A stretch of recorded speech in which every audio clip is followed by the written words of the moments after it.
Hello, Internet! Welcome back to The Last Door. I'm trying to find a way to distract Mr. Baldwin. And I have a box of Cheez-Its here because I'm filming these sequentially and I didn't have lunch and I am starving, so I apologize for that. I'm sorry. I'm not sorry.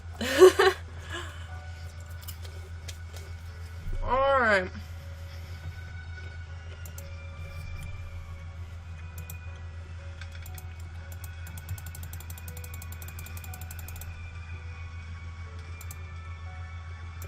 What if we shove some wood in a shower thing?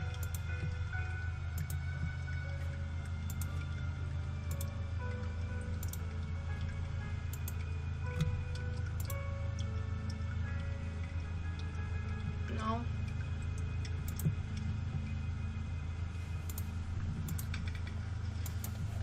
I still don't know what to do with this log that I have.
Oh! Wow, I'm dumb.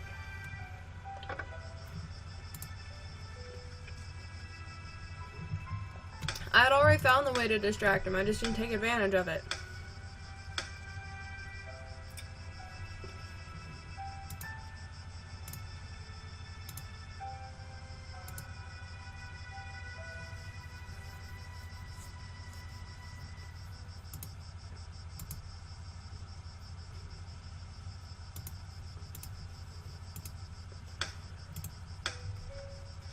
Sorry guys, I'm dumb. I am a dum-dum.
Sinister things are happening here.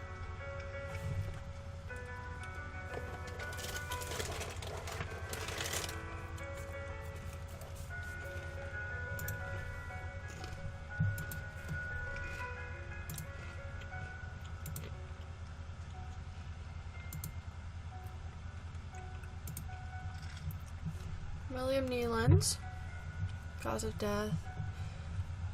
Cachexia scratch marks have been found in his stomach.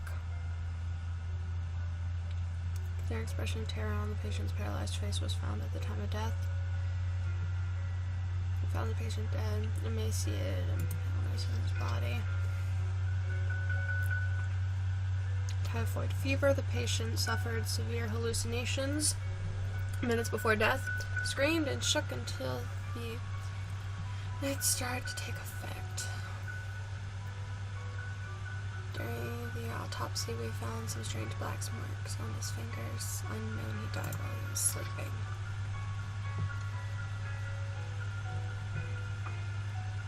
Morphine overdose. Patient committed suicide. The patient did not seem to have depressive symptoms or suicidal tendencies.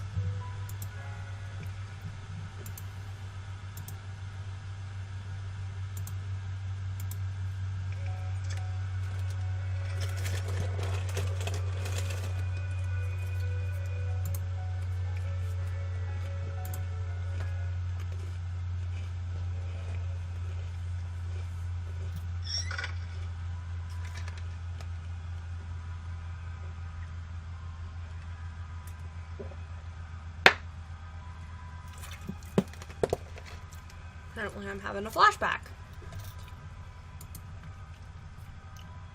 Don't look into his eyes.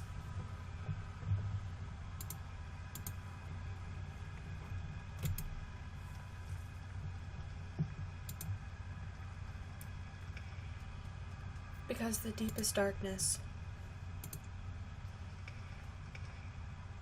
dwells in his eyes.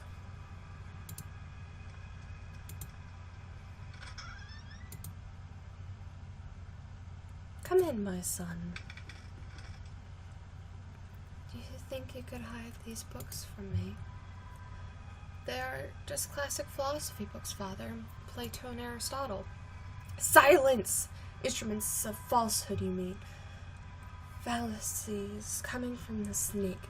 Now, son, get on your knees and raise your arms. Apologize to the Lord. Pray to the Lord.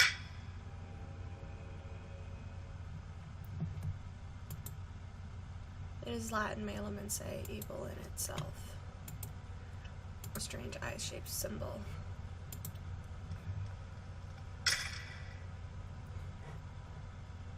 Oh, frick.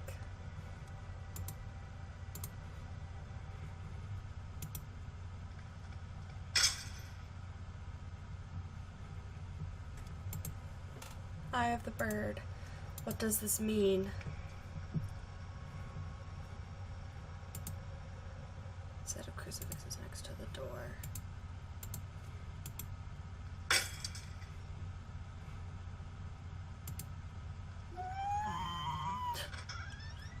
I do not like this. Dramatic music. Lord, your eyes burn me. I don't deserve more mercy nor forgiveness. O Lord, have mercy on my soul. Who are you sending me? Is death to whom you have handed me over? Has my hourglass already run out of sand? Father Ernest. Ernest? It has been many years since I last heard that name. Since... Oh, I see. Father, I'm here to be able to remember. You have to help me, I beg you. Please. Entreat. These petitions, praying, torment, exemption, pastimes bring us just misfortune and pain. Father Ernest, I was one of your students. One of my old students, you say. It's only the Lord who teaches us. We all must follow his ordinances and disciplines. Get closer, son. Come pray next to me. I don't think I want to. He has a large burn covering his eyes. He is completely blind. Despite his decrepitude, extreme thinness, and paleness, I can still recognize Father Ernest, but he seems far away, like in another world. A creepy image of Christ crucified. Inexplicably, it has a dark cloth covering his head. What Look at all these crucifixes. The walls are completely covered with crosses and mentally ill act.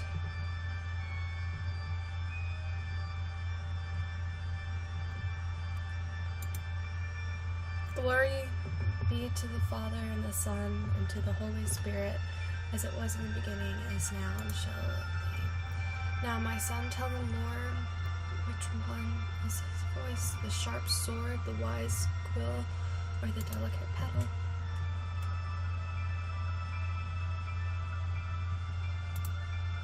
The wise quill. No, no, no, you are enveloped by sin. And now, my son, tell the Lord which one is his holy path, the wise virtue, the endless blame, or the blessed penance.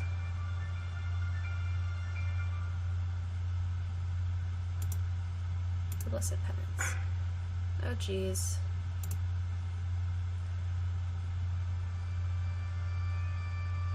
Faceless pilgrim, the guard gate, or the lost sea man.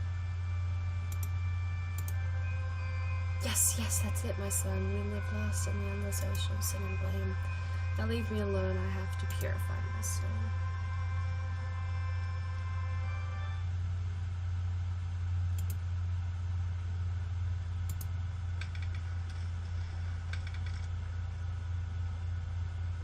Dear God in heaven, I feel for you. Your light is in my eyes. I will burn them for you. Dear God in heaven, I feel myself in you. Your eyes are...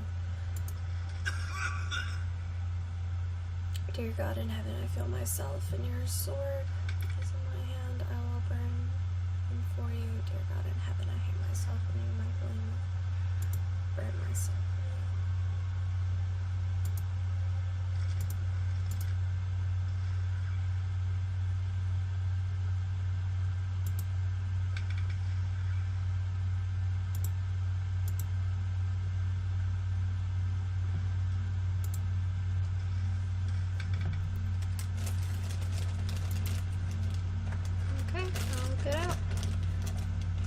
Despite being blind, he preserves good hearing. I must be more careful when moving.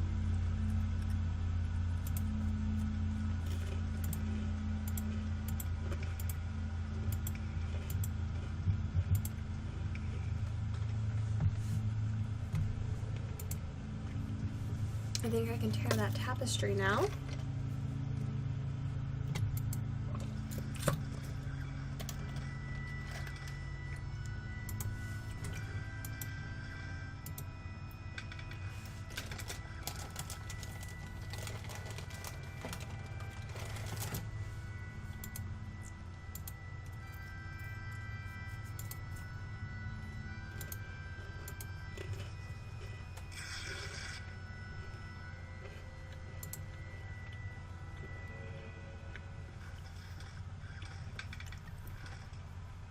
And finally, our expert on philosophy, Jeremiah Devitt, shows up.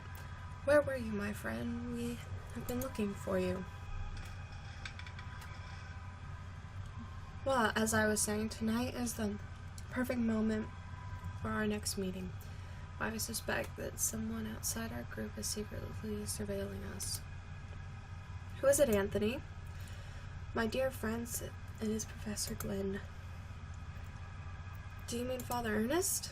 Certainly, no doubt about it. Therefore, dear colleagues, I have decided to change the venue for tonight's meeting. Have you noticed the lounge behind the small door of the classroom? I have believed Covenant to borrow the key for our necessities. You already know at 12 o'clock you will find the door open. I'll be inside the lounge. That is, my dearest colleagues. Videt nequis geat.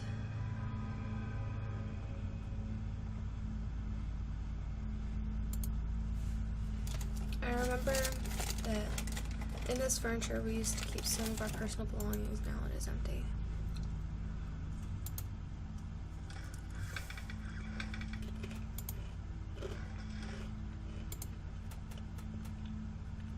The walls are in complete disarray.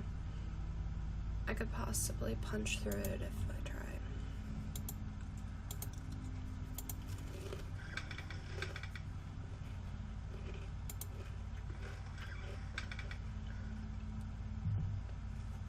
Remember that this is the bed where I used to sleep when I was a student here.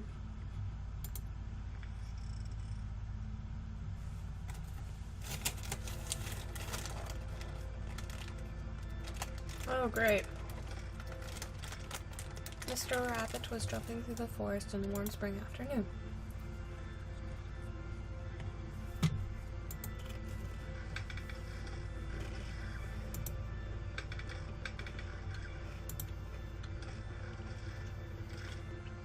And going through a bush, Mr. Rabbit ran into Mr. Wolf, Mr. Vulture, and Mrs. Snake, who were having a heated argument.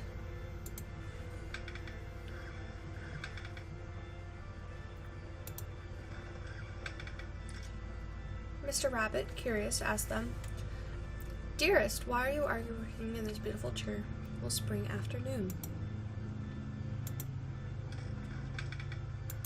"I do not like this." Mr. Wolf answered politely, "What we are trying to decide here is who of us will have the pleasure to eat you up." It's not morbid or anything. Mr. Rabbit, really scared, said, "But I do not want to be eaten. I want to live."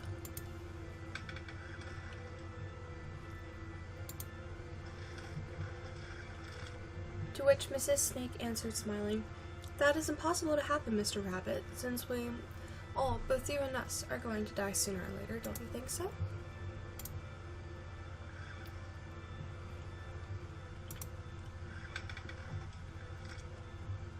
Mr. Vulture added, "Mrs. Snake is right. We should stick to the issue at hand. It is getting late, and as you see, we do not agree. Do you want to help us decide, Mr. Rabbit, who would you suggest as the one to eat you?"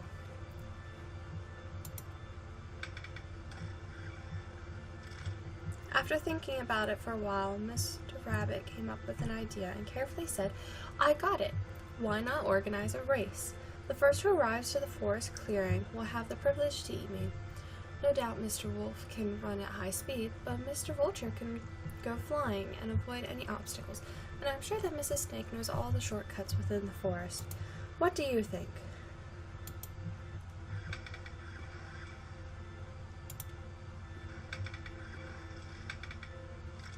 The three predators agreed that it was fair, so the star of the race quickly disappeared.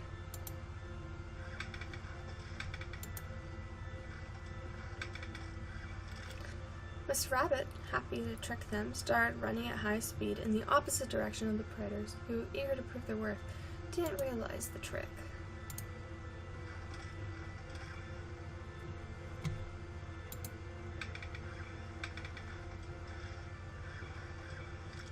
Mr. Rabbit was far away from there, and he finally felt safe, happy, and proud of his kind, but suddenly there was a loud bang. The earth shook, frightened birds flew, and everything went black. The end.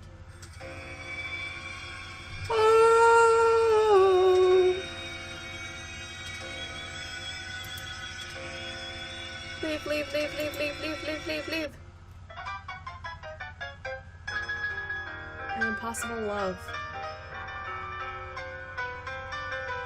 There is something I kept to myself for a long time. I think that I love you. I've always loved you. Since the first time I saw you, since the first time I felt your frozen hands. Each time I move away from you, I miss your glassy, empty, dead eyes. I miss your rough hair, your grayish skin, your stench. But our love just cannot be. It is an impossible love. The end.